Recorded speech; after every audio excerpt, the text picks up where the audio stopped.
in this particular case today, do you have a sense that there really is a coming together?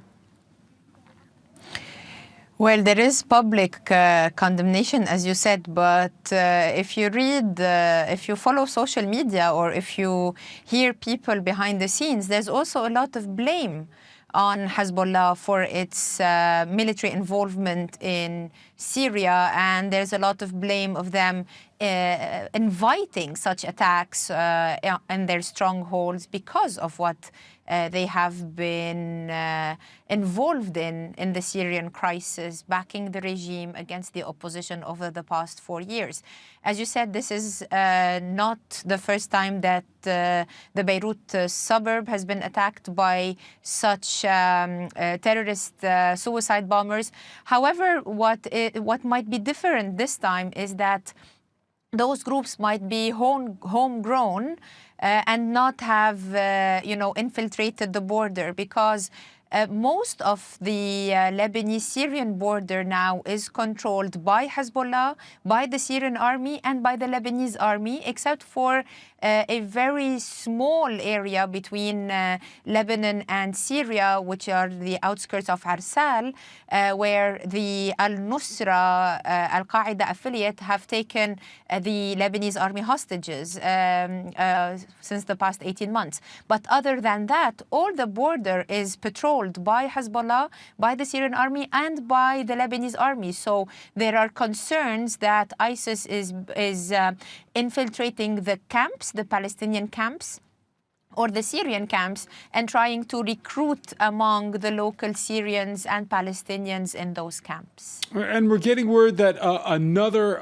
plot failed in the northern Lebanese city of Tripoli.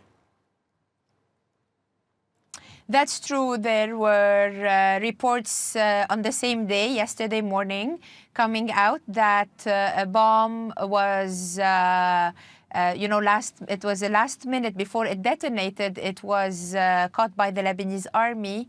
It was also targeting another Alawite stronghold, a pro-Syrian regime stronghold of Jabal Mohsen. So that was also a concern, that there would have been different attacks on different Hezbollah or allies of, like Syrian allies in Lebanon. And again, as I say, it's also an area close to the Bedawi Palestinian camp. And it's an area that can also, these areas tend to be densely populated. They are deprived, they are poor, and the recruitment of such sort from extremism, from extremists, clerics, or anyone who's here to recruit those suicide bombers, I think with the deteriorating situation of the Palestinians and the Syrians, I think it won't be very difficult to find, those young men out there and prey on them to become suicide bombers. All right, so we have this volatile situation, which, as you describe, partly the result of the spillover from the conflict in neighboring Syria. And yet the political gridlock continues in Lebanon. I believe it was yesterday the first time in a year that Parliament had met. Yes, but Lebanon has been working on two tracks, if we can say. There is the security track and the political track.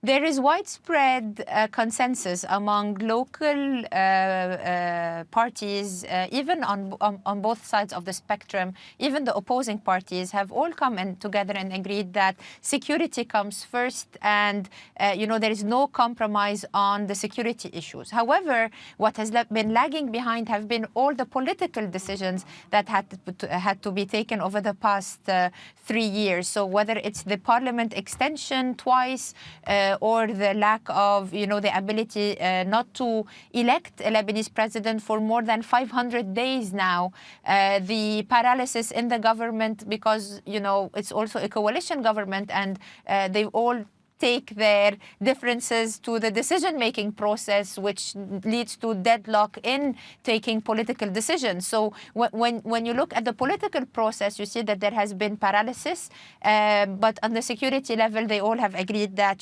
security is their primary concern. However, this parliamentary session was a consensus that the different parties have reached over issues related to nationality, to World Bank financing of certain projects, but it really didn't tackle the major issues, which are, the presidential elections and the electoral law that people have been asking for in the, populist movement that happened 2 or 3 months ago. So this comes, as a disappointment to the Lebanese people that, the political process is still lagging behind even though there was a meeting that happened a year since the parliament convened, which was like a year ago.